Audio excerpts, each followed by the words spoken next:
coming. These folks cannot be forgot about. Just because you don't see this on TV, it don't just go away. This is not going to go away for a long time. We got to get those folks out of those tents and in those FEMA campers. Yes, we don't have the funds for the Small Business Administration or FEMA because Ukraine needs more money, or Israel needs more money, or we need 1,000 military bases around the world. Hey, it's Jordan. I am in Flint, Michigan, East Palestine, Ohio, Tumwa, Iowa. Please support the only independent outlet on the ground covering what the corporate media covers up. Hey, it's Jordan with Status Coup. Hope you had a nice Thanksgiving.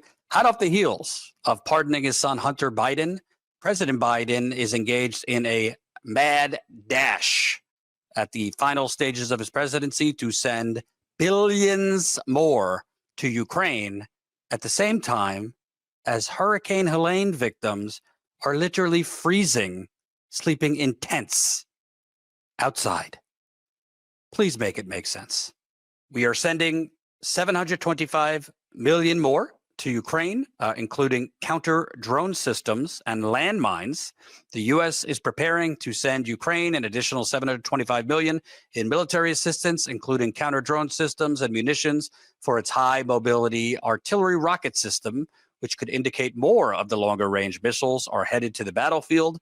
Two U.S. officials who spoke on the condition of anonymity to discuss the package before it was announced did not confirm whether the munitions for the HIMARS are the coveted Army tactical missile system, but Ukraine has been pressing for more of the longer range missiles to strike additional targets inside Russia.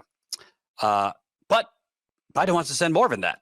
So you got $725 million additional going to Ukraine. Biden surges arms to Ukraine, fearing Trump will halt U.S. aid.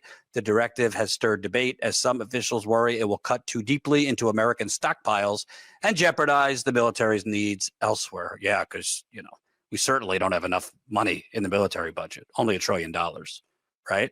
The Biden administration is engaged in an 11th hour scramble to provide Ukraine with billions of dollars in additional weaponry, a massive effort that is generating concerns internally about its potential to erode U.S. stockpiles and sap resources for other flashpoints, officials said. The lame duck initiative was spurred in part by Russia's battlefield momentum and a fear among Ukraine's fiercest advocates that once President-elect Donald Trump takes office January 20th, there will be an abrupt shift in U.S. policy towards the war. Yet some of the administration have taken the view that no matter what Washington does, Kiev's military will remain outmatched without far more soldiers to sustain its fight. So, by the way, we've already sent $64 billion to Ukraine under Biden. That's on top of, I believe, another 60-something billion we've sent since 2014 to Ukraine. Then right now we're sending $725 billion more to Ukraine, and he wants to send billions more. Now, from day one, I said, yes, totally fine sending humanitarian resources to Ukraine, although not unlimited forever. I don't think it's against leftist, morals or viewpoint to want to help people. We can't help the whole world. But at a certain point, and this was long ago, no, stop sending weapons. It's just prolonging the war. It's just prolonging the fighting, a senseless war. And it's just greasing the skids of Raytheon, Lockheed Martin, and the rest of the military-industrial complex. There's no reason to keep sending weapons and weapons. We cannot be every country's, shadow or front lines defense. We just can't. I'm sorry. I am against what Russia did invading Ukraine. Yes, there was history and context to it. But at the end of the day, we have major issues here. Of course, we have all the money in the world to pay for it all, learn modern monetary theory, but under the current twisted financial system we have, there has to be choices made. And I don't know why we are continually sending more and more and more to foreign countries, not just Ukraine, when we literally have people nearly freezing to death in America that are hurricane victims. This has been falling off the news. Let me show you what's going on the ground in North Carolina. Hurricane Helene decimated parts of western North Carolina in September.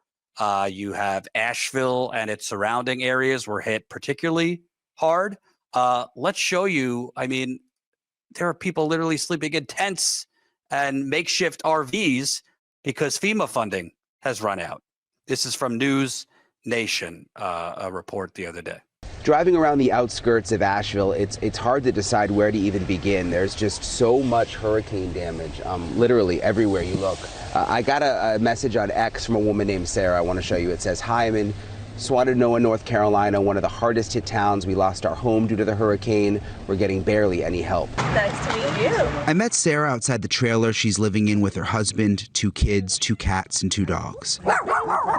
Like almost everyone here, their home was destroyed and condemned, and they also lost their cars and their jobs. Everybody that I've talked to says they're getting no help. Their trailer was donated by a volunteer, not FEMA, and they have to pay for their own porta potty. I had to rent this so that we would even be able to use the bathroom. So you had to pay for that yourself? Yes. Yeah, it's $130 a month to rent one. Sarah's one hope was U.S. Small Business Administration disaster loan. But then she got this voicemail. This is a call from the U.S. Small Business Administration about your SBA disaster loan application. Due to a lapse in congressional funds, new loan offers will be delayed until Congress provides additional funding for the disaster loan program. We understand how frustrating this delay is. What did you think when you heard that? You know, it's been, we already have it so rough, and to not be able to get the financial and, you know, help that we need it's really awful. Some just down the road have it even more awful, living in tents and small RVs with no power as winter approaches and temperatures now dip into the 30s. There's times we don't get fresh meat because there's no way to keep it cold.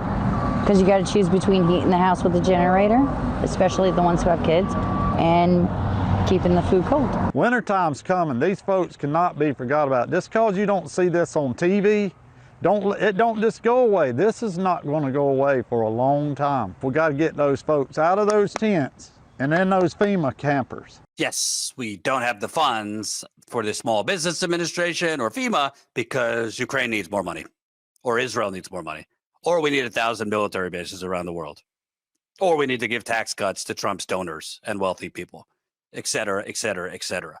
Unbelievable.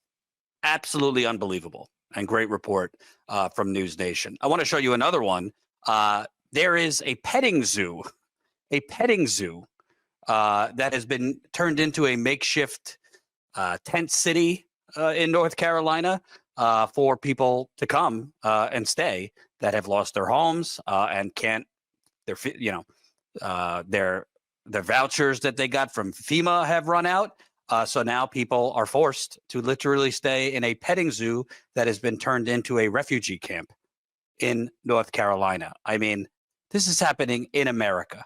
I want to show you what's going on. This is Camp Rosebuds, I believe in Rutherfordton, North Carolina. Richard, can you explain to me on how did you get to this point from losing where you were in your safe home? What happened? You can explain to Olivia, please. We got flooded out from the hurricane.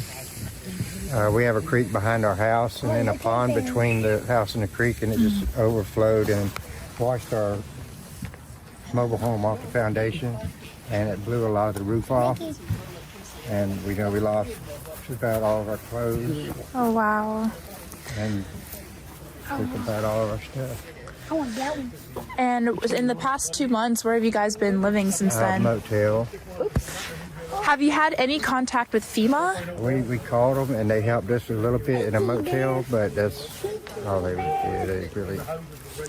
They paid for your motel for a little bit? Yeah, just a little bit. Wasn't long. Like maybe a week or two, or? A week? No, that's it was, honestly, I can't tell you exactly how long. It wasn't long. My days run together sometimes. But it was for a little while. I mean, it was over a week. By the way, that was a family from South Carolina. So it didn't just affect North Carolina, but they are having to drive up to Western North Carolina because FEMA funding could only fund them for a week in a motel. And, obviously Biden is the president. So the buck stops with Biden. But this is not just a presidential issue. It would be easy just to trash Biden.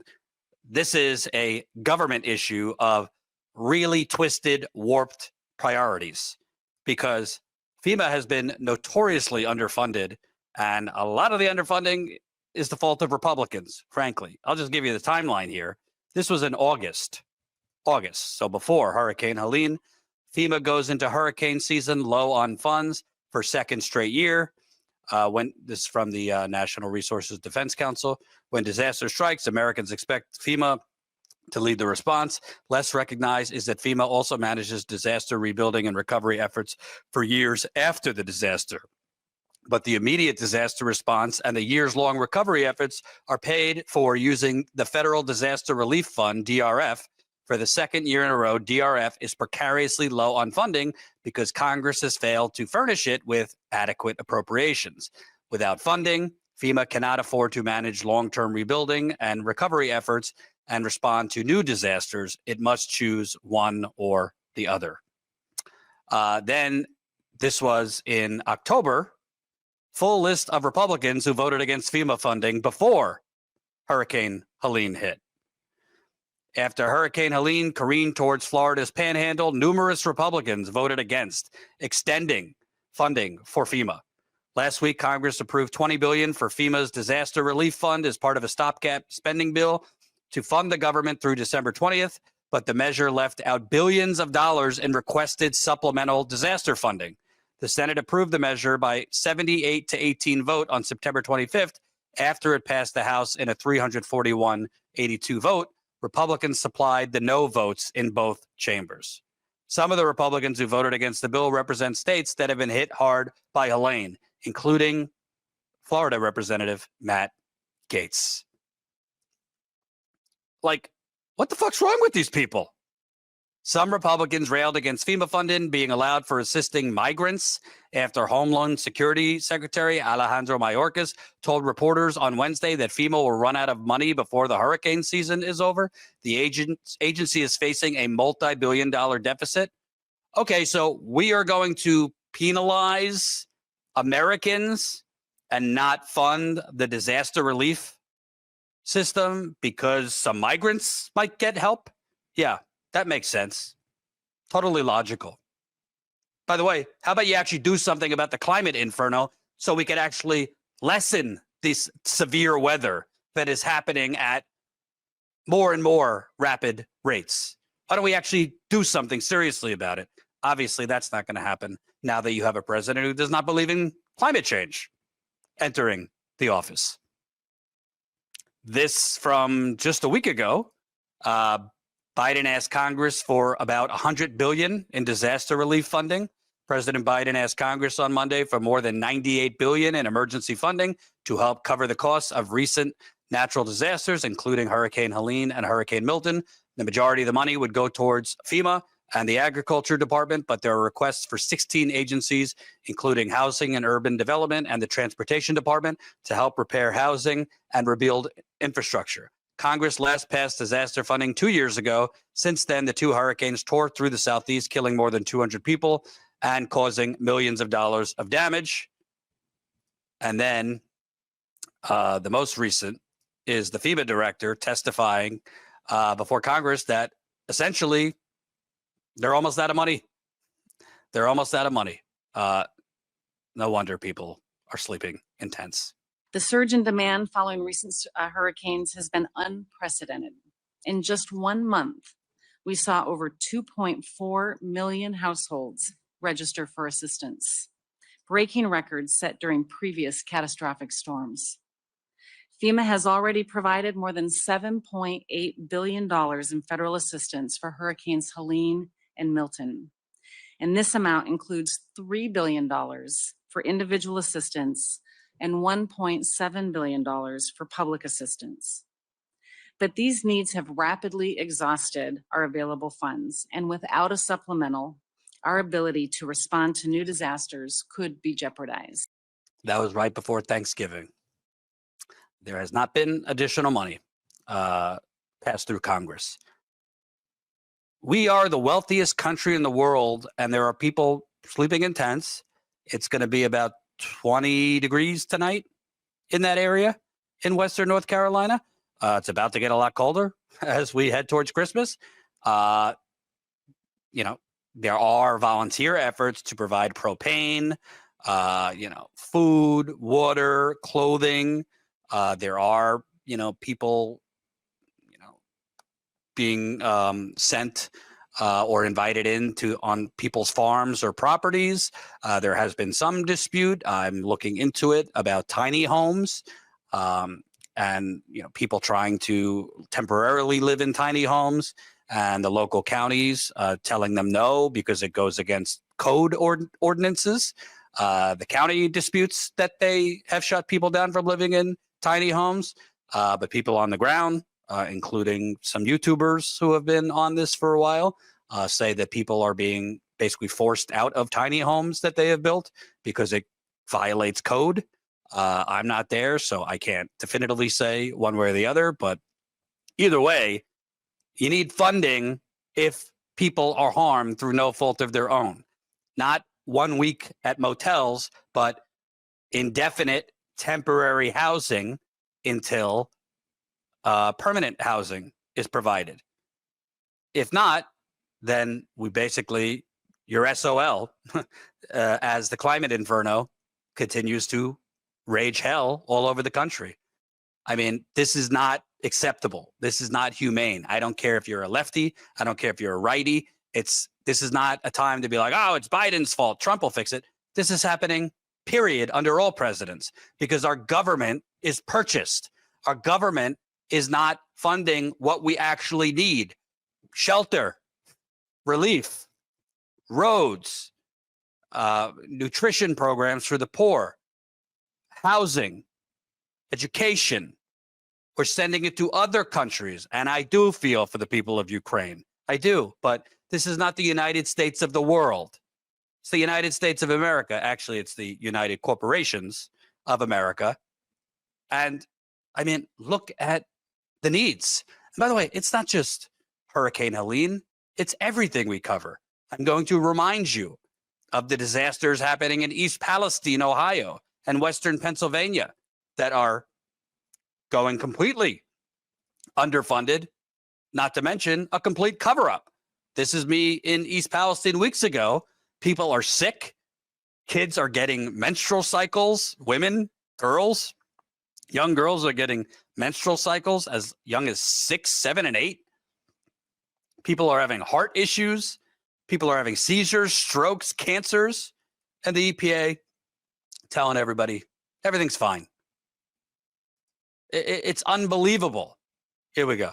But still, we have to make it work with the mistakes that they did, and no one's willing to test in my home. I have to do it myself. My house has formaldehyde above the allowed limits to live in, vinyl chloride inside and outside, and we're still waiting on anything to happen. People are still getting sick. We have kids that are going through puberty issues with hormones. They're getting acne at age 6. And the puberty issues are coming years before puberty would normally start. Yeah. I'm not a doctor. Keep that straight. I'm not a doctor. I've talked to people. I do know from having a family member that did go through early puberty. Now, it is very uncommon for a whole town and surrounding areas to have kids around the age 6, 7, and 8 to have hormones to produce puberty. I suffered through severe heart failure. My wife has high blood pressure. My one stepdaughter gets nosebleeds.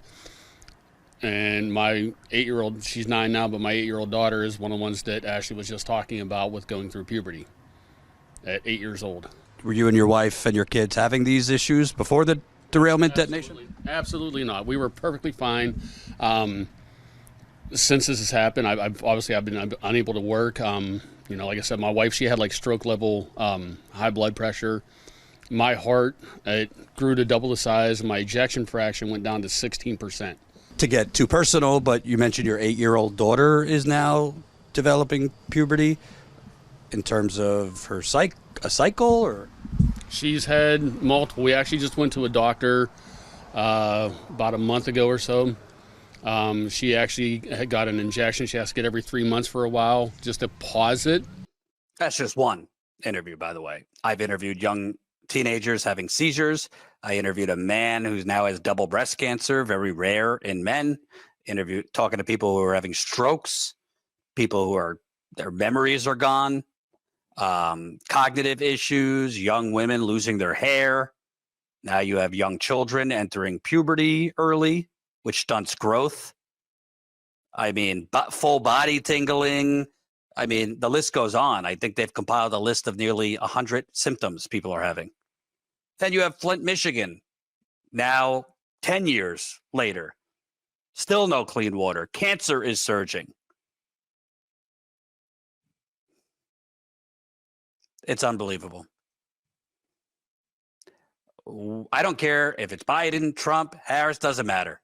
Until we change the fundamental rot in our system, the United Corporations of America, until we get wealthy sociopaths out of office, until we, the people, do something outside of electoral politics to organize economic boycotts, to make them change their priorities, make them provide the fundamental structural change we need, we're going to have more people sleeping in tents, dying in the cold.